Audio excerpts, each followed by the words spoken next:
Hello everyone, praise the Lord. ఈరోజు వీడియోలో Bible గ్రంథంలో నుంచి యేసు ప్రభువు జన్మించడం ద్వారా ఈ లోకానికి ఏమి కలిగినదని చూస్తే, లూకాసు వార్త 2వ అధ్యాయం 8వ వచనం ప్రకారము మహా సంతోషకరమైన సువార్తమానం మనకి వచ్చినది. అనగా పరలోకం నుండి ప్రభువు తెచ్చిన సువార్తమానము మారుమనసు కూర్చున్నదే ఈ లోకానికి గొప్ప వార్త.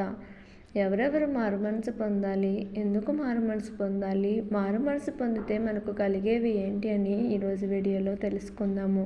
మొట్టమొదటిగా ఎందుకు మారుమనసు పొందాలని గమనించినట్లయితే, పరలోక రాజ్యం సమీపించినది కనుక మనందరము మారుమనసు పొందాలి.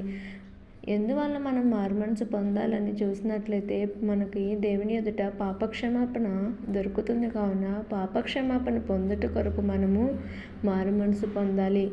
కాలము సంపూర్ణమై ఉన్నది కనుక మనము మారుమనసు పొందాలి. దేవుని రాకడ వచ్చే లోపు మనం అందరము మారుమనసు పొందితే ఆయన రాజ్యంలోనికి చేర్చబడతాము. ఎవరు నశించకూడదు కాబట్టి మనము మారుమనసు పొందాలి. నశించిన ప్రాణమును వెదకి రక్షించడానికి దేవుడు ఈ లోకానికి వచ్చాడు. కావున ఎవరు నశించకుండా ప్రతి ఒక్కరూ మారుమనసు పొంది ఆయన రాజ్యంలోనికి చేర్చబడాలి. మారుమనసు పొందితే మనకి ఏమి కలుగుతాయి అని గమనించినట్లయితే, పరలోకమందు ప్రభువు సంతోషిస్తాడు.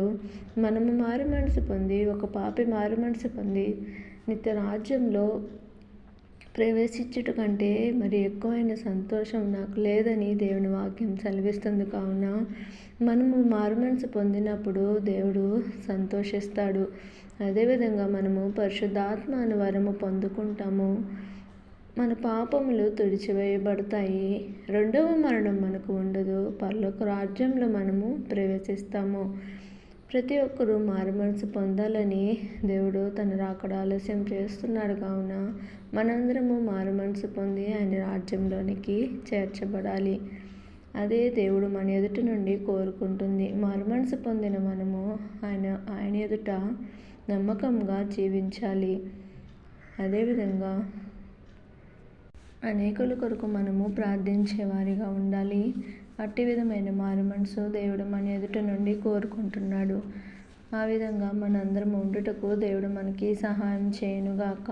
ఆమేన్. Thank you for watching.